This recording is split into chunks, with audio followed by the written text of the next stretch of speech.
วัสดีครับประธานแขกผู้มีเกียรติทุกท่านเนาะยินดีต้อนรับทุกท่านเข้าสู่บรรยากาศการเสพสดสุดที่3ของทั้งทีมงานดนตรีอิเล็กโทรนเพชรน้องใหม่ซึ่งบรรยากาศในสุดนี้นอกให้การสนับสนุนอุปกรณ์ขับสู้จากทางบริษัท BK Studio หรือว่าจากทางค่ายเพลงบวกคำสัญวงศ์พิเศษในมือนี้นอกทุกท่านก็จะได้พบและสัมผัสบรรยากาศสดๆการเสพสดๆให้พี่น้องเขาได้หัวมนซึนในสุดที่3เนาะพิเศษก็ขอบอกขอบใจกับทั้งค่ายเพลง BK Studio ซึ่งได้ให้โอกาสได้มาสนับสนุนทีมงานดนตรีเพชรดอกไม้เนาะนอกจากนี้ก็ถือว่าได้ลงมาถ่ายทำตัวจริง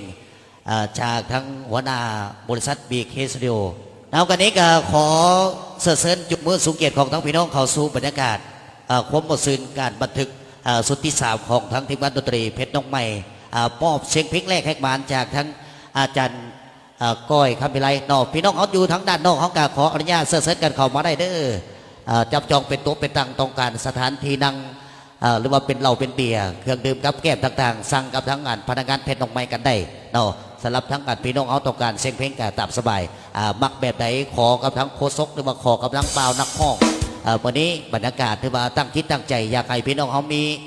ความมนซึนเนาะเพราะว่ามือนี้ก็เป็นมือที่มีความหมายความสำคัญอีกทีหนึ่งเนาะและก็ยังมีทั้งอันหลายท่านที่เป็นสปอนเซอร์ที่ว่าเคยสนับสนุนทีมงานเพชรน้องไม้เขามาตลอดเนาะก็ขอขอบคุณใจส่วนนี้ทั้งอันพี่น้องเขาเกี่ยวพร้อมที่จะมวนที่จะมันเนี่ยพอเนี่ยเนาะอันพี่น้องทั้งอันโพสซาเขานี่เกี่ยวพร้อมอย่างซิ่งนะบอสนี่เพราะว่าส่วนนี้ทีมงานดนตรีเพชรน้องไม้เขาสิเริ่มเป็นบรรยากาศสิปล่อยเป็นจังหวะรับซิ่ง